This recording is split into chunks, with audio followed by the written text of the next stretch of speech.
Hey, it's Greg Stanley. I'm going to give you a tour of the Klairmont Kollection just outside Chicago. This is an incredible place. You've got to come here and check it out. And yes, that is a purple Rolls Royce.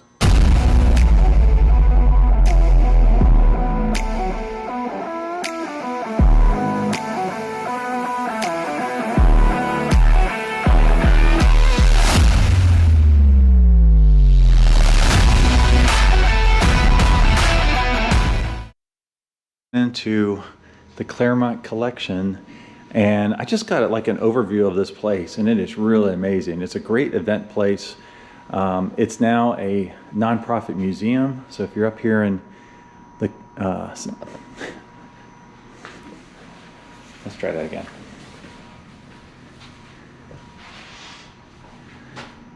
All right, so I just walked inside here to the Klairmont Kollection. This place is really, really cool. So I just got like an overview walkthrough tour, pointing out some of the cool cars I need to point out for you. Well, this is now a nonprofit museum and event space. So if you find yourself up in the Chicago area, you want to be sure to check this place out. There is a lot of incredibly cool cars you'll see here shortly. I'm going to try to give you a full walk and talk, including upstairs, so be sure to stay until the very end. And what's cool, like you see here, they have a police department set up, fire department with some of the old cars on display. Very cool how they've displayed this. So this started out as a private collection, and it kind of expanded and kept expanding, and just a huge wide variety of cars. And I will have to say, I'll point out a couple of my favorites. One of them has to be this Rolls Royce right here. This thing is absolutely nuts. It is insane. There's a lot of custom cars. This is kind of the custom / prototype area here. I'll go through the back here in a second, but just look at this thing. This thing is enormous, and it's really, really cool. Quite imposing. Looks like an Art Deco freight train coming down the street. Let's see, 1937 Rolls-Royce Phantom 3 Aero Coupe. Now, a lot of these have been updated throughout the years, or I guess I'll point them out as I go through. So not all of them are necessarily an original pre-war luxury car. I believe this one is. You can see here, it looks like, I'm not an expert on these, but I would say the seats are of a later era. Anyways, really cool, really well presented. And you can see to the left here, a whole bunch of nice classic cars. And we will go through these in a second, as well as upstairs. So I do want to point out some of the hot rods here. There's some pretty significant ones, as well as prototypes. This Lincoln is, you might recognize it. This was one of the factory concept cars back when the Lincoln Continental was coming out. What's interesting, and I did not know this till today, it has an Aston Martin V12 engine in it. And you can see this is definitely all pre-production or prototype. A lot of this did not make it into the factory. They did eventually come out with the suicide door in the rear for a select number of cars, I think for 2 years. And if you go into the trunk here, obviously the trunk doesn't open that way. You can see the custom luggage. Very cool. Now this skiff is not a real skiff from period. It looks like it was bodied in the 1970s, but still very, very cool. And this is not a real Tucker, but one that does represent the historic significance of the Tucker. So cool reproduction. Now these, I don't even know how to talk about these because they are just wild. Let me look at this 6-wheel car here. I'll just give you kind of an overview, so you have to come in to see it in person. 1950 Studebaker Ice Princess. Wow. Looks like we have a Batmobile in the back we'll get to, but this reminds me of that with the dual cockpit. Now we go from a 6-wheeler to a 3-wheeler here. Looks like that's got a big block, maybe Cadillac engine in there.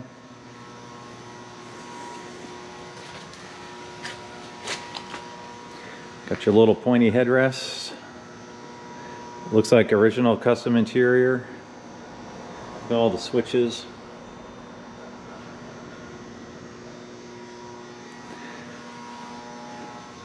Now, I believe most of these are period hot rods, so they would have been in some of the magazines of the time frame. Let's see, this is a 1964 Space Liner.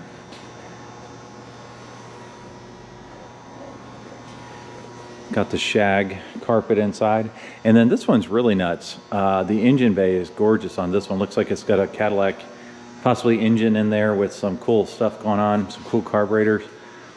But truly space age. Looks like the Jetsons.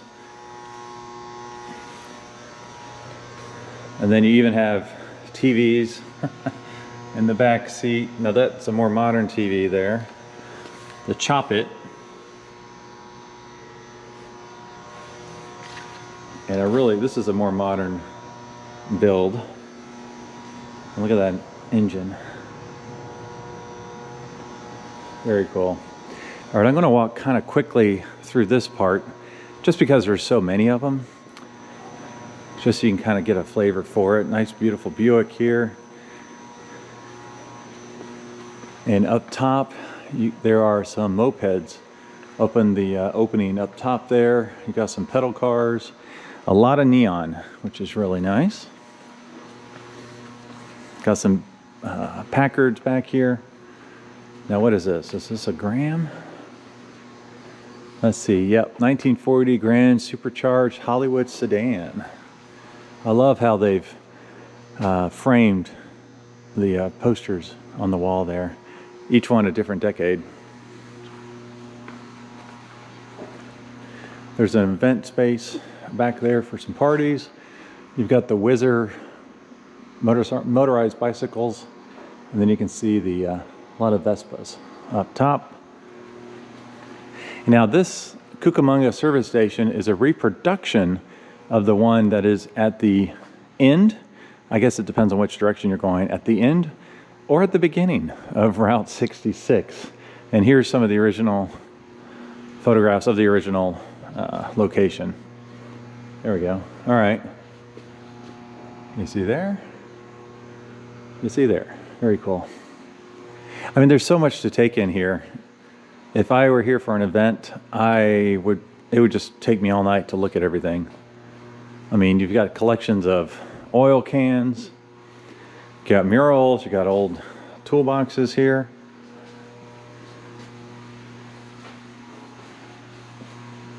Signage, Royal Crown Cola, Sprague Park Service. The planes are reproductions as well, but they're really cool because the original owner, Mr. Klairmont, he actually served in the military, was in some conflicts back in the day, and so there is some significance to the military planes being in here.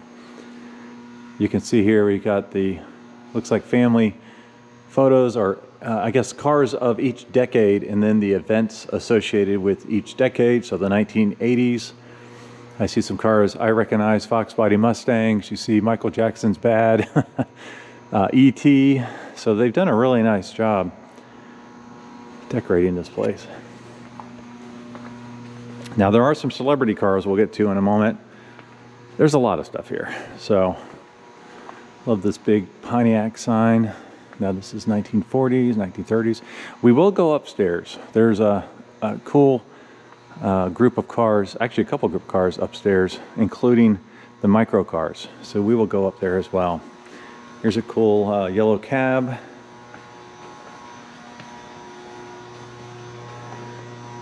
All right.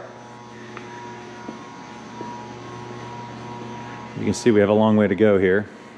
Now this is mostly pre-war. I'll walk through here first. Well, I say that there's a newer Mustang back here, but that's because it's used quite a bit, so it's by the door to get outside. There is, you can see this nice big Duesenberg sign. This is not a real Duesenberg, but what I love about this Duesenberg is you can drive the heck out of it because it's not worth, $2 to $3 million. It actually has a 5.8 liter, 351 cubic inch V8 Ford engine, so you know it's reliable. This would be a ton of fun to take out and just drive it. All right, some other interesting cars back here. This is not a real Hispano Suiza. You know, it might be on an old frame of some sort, chassis, but it's definitely a reproduction body, as well as obvious interior here. Got some of the Aero cars. This is a 1934 Hup. And this is pretty cool, a DeSoto Aero airflow. So that's pretty cool. And then for those of you who did not realize it, electric cars came around a long time ago. This is a 1916 Detroit Electric. And what's cool about this, it doesn't have a steering wheel. It actually has a tiller. And then your passengers actually sit in front of you. So it's kind of like a parlor kind of feel. And you have a little flower vase right here. You can pull this down for some privacy. Jay Leno often comments that this is his wife's favorite car of all the cars in his collection because it's so quiet. When he takes it out, like the deer will walk right up to the window because they're not scared of the car. Can't hear it. Now this is very cool. This is a Pierce Aero. So you can tell the Pierce Aero immediately by the flush headlights. And this is nickel, but then it's also gold plated. And when you see a gold plated car, I showed you one a couple weeks ago, the Liberace Cadillac gold plated car. You can see the squares in which it was applied. So each gold leaf square makes a cool little like quilted pattern as it goes on the car. So it's not super smooth. I mean, you can see here, there's a huge thing going on there. It's not like a super smooth paint job, but it's still pretty cool. Nice interior there. All right, now this one's, I didn't look at this one earlier, so look at this big boy. This big Rolls Royce. 1921 Silver Ghost, Barker Landalet. I'm sure I'm not saying that right, but this is nice. At least this time the chauffeur is covered up. A lot of times the chauffeur gets the short end of the stick. You got the great interior. This is a wonderful one to have.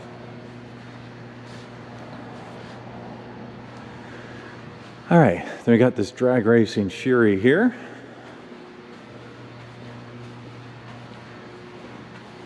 Okay, oh, I didn't look up. You can see all the cool neon signs all the way around. I'm trying not to get myself in the mirrors if I can help it. All right, so let's go on. We got another big room to go to, at least one, and then we got to move upstairs where there's two more rooms. Yeah, so this is another big room.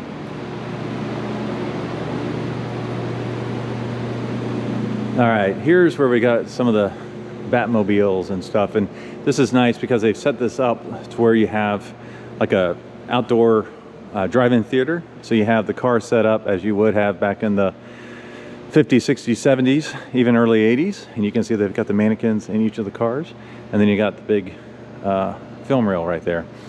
All right, these are kind of flying cars slash swimming cars. This one's nuts because you can actually take this one in the water, which is why it has this crazy front air dam here. And it's just crazy. I was looking at the engine, I couldn't figure out what it was powering it. And it turns out it's a Mazda rotary engine. Oh, we got a bunch of slot machines. Got some bicycles up top. All right, and we've got a little bit of everything over here. We'll do a quick walkthrough. But let me point out some of these cars, which are pretty cool. This one's different. It's got two front ends. So there's a front end and a steering wheel. There's a steering wheel and another front end. Now it does only have one engine, so this is the side with the straight six engine, but it is a two-facer. You've got the Ford Skyliner with the retractable hard top that just goes right into the back here, and you can see where you would actually put your luggage would be in that square to keep it nice and safe. There's a good humor ice cream bike right there.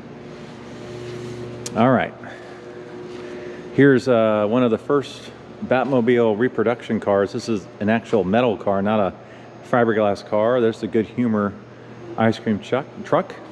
Now we have the Tim Burton era Batman, as well as the Adam West Batmobile there and some rides. This is a nuts. Looks like a barber shop. Crazy custom. Yeah, we got some crazy customs here. And then we've got some nice little, I don't want to say, you know, these little scenes set up throughout here. So we'll go around here. You can see we've got like a outdoor downtown. Got a Marshall Fields, a motel.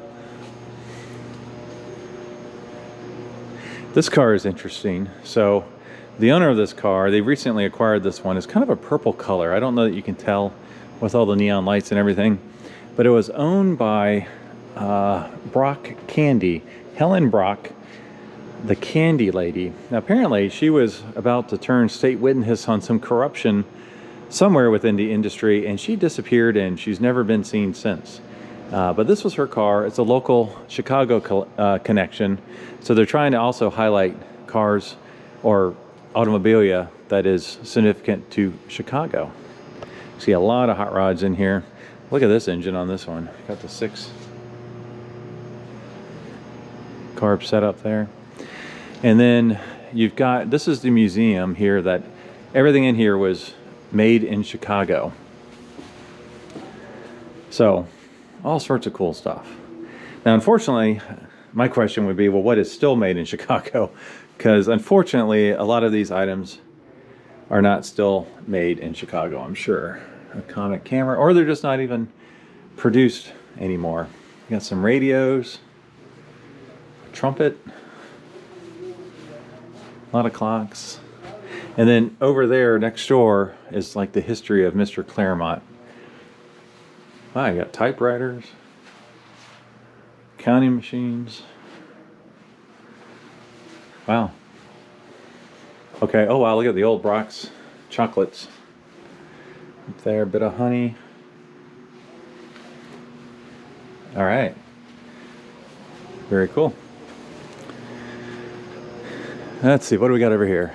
Okay, so this is the history of Mr. Klairmont, like a little movie, restrooms in the hotel. Now back here, I didn't look back here too closely, but this is where there's some celebrity cars. Now I'm sure this is a reproduction Boattail Speedster, still a lot of fun to drive. Okay, Shaquille O'Neal, 2,800 actual miles, 2000 Zimmer Golden Spirit. Let's just say it's not to my taste. Look at his horns.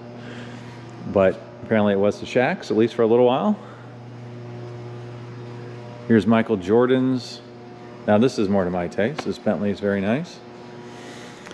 Now this is interesting. So there's apparently 3 of these Thunderbirds made.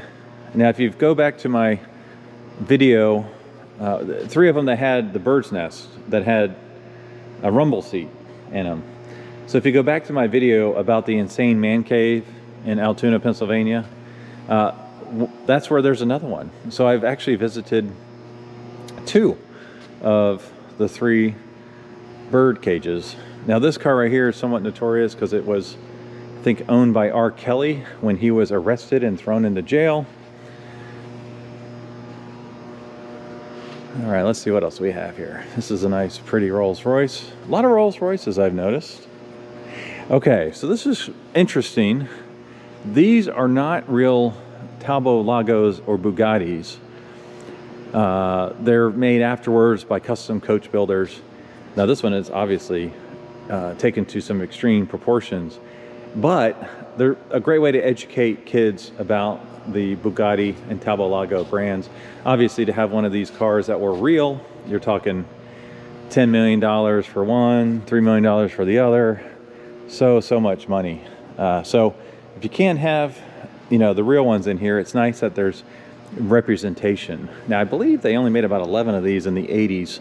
There's one of these running around Cincinnati. The one in Cincinnati's got a 5-liter Ford Mustang engine in it, so that one's pretty cool when you hear it go by. And that guy drives the wheels off of it, which is pretty cool. Now this is not a lowrider Mercedes back here, but these 600 series, they had airbags in them for air suspension. So when they're not run frequently, the air just automatically seeps out. So you can start the car up, it'll build pressure up, and eventually it will, you know, the car will rise back up. So, all right, we got some nice Cadillacs here. There's two special ones here. You got a 69 Barretts right there. And then this is a very special car. This is a Brougham, 1958, stainless steel roof. They all had the same stainless steel roof. They were in different colors. The doors open suicide, and they have a huge brace right there, B-pillar. And then, I don't see it in here, but there's a vanity set that came with these. Actually, that might be part of it back there.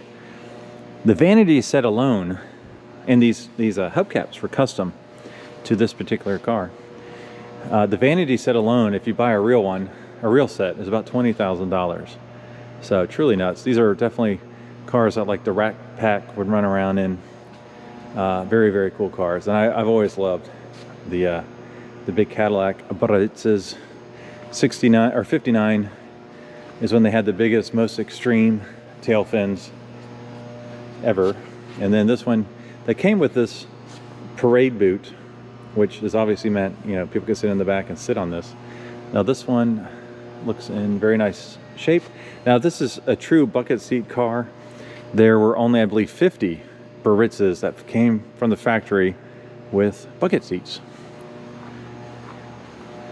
All right, I'm gonna head upstairs now, so I'll see you up there shortly. Okay, I made my way upstairs. This is looking down on one of the rooms we just went through.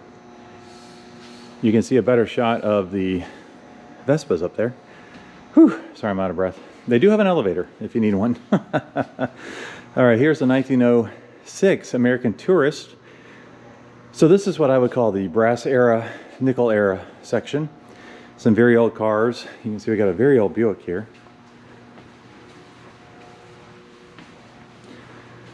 You can see they really squeeze them in here.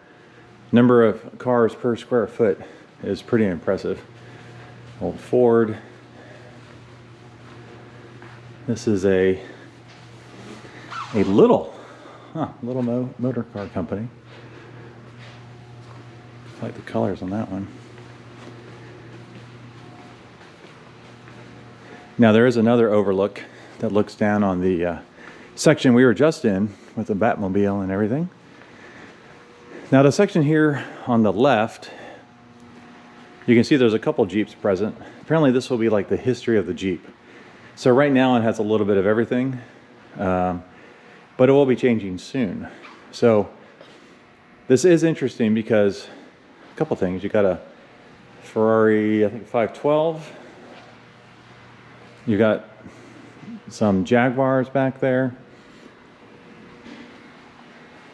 Looks like a Super Performance, probably GT40. I'm assuming that's a Riley. Now that is not a real 300 SL Gullwing, but I like the way they have them displayed because you got the Gullwing, you've got the DeLorean with the Gullwing doors, and you had the Bricklin with the Gullwing doors. That's pretty cool. You got a Prowler that's not purple, which is interesting.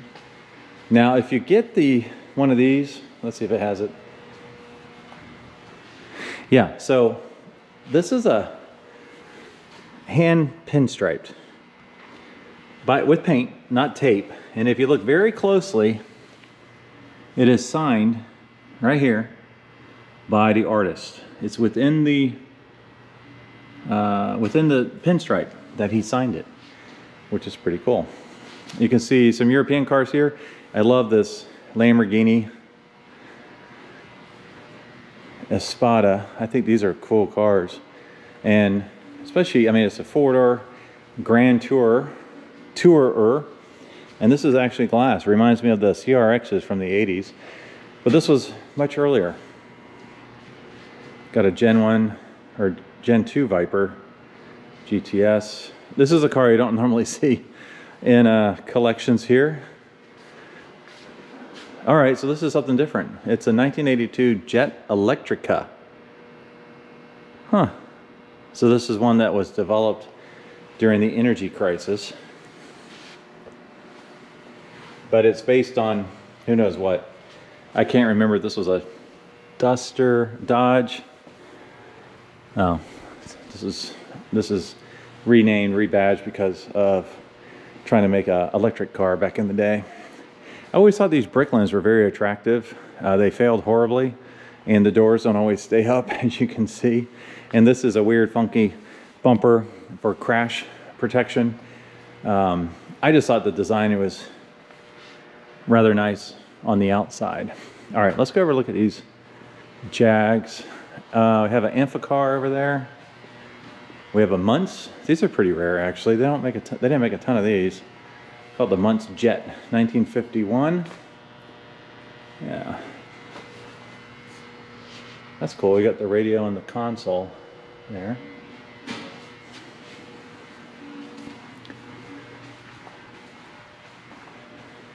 This is some Jaguars over here. Got some French cars.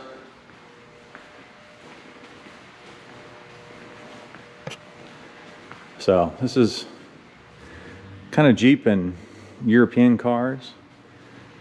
This is a reproduction Allard here. You can see they've got some cool trains hanging from the ceiling. There's just so much to see. It's kind of nuts. Got a cool little train set back here. And then we've got some race cars over there. This is probably a little more in depth than you need, but why not, right? Okay, last bit here. Got some nice die casts, all sorts of different kinds of cars on display here. And then this is the mini section, the micro section. So this side on the right, these are all Bantams, all the way down, different body styles and configurations. This is a weird little Cyclops car with a bow tie for some reason and a top hat.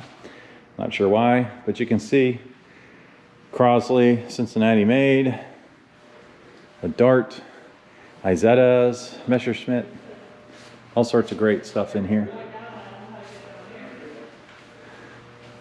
Yeah, a lot of good stuff back here. 48 original miles on this little car from 1960.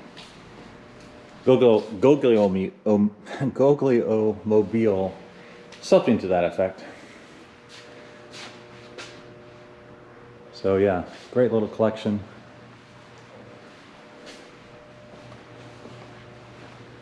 I like that little green and white convertible right there. And then we've got this, almost looks like a Beverly Hillbillies kind of thing.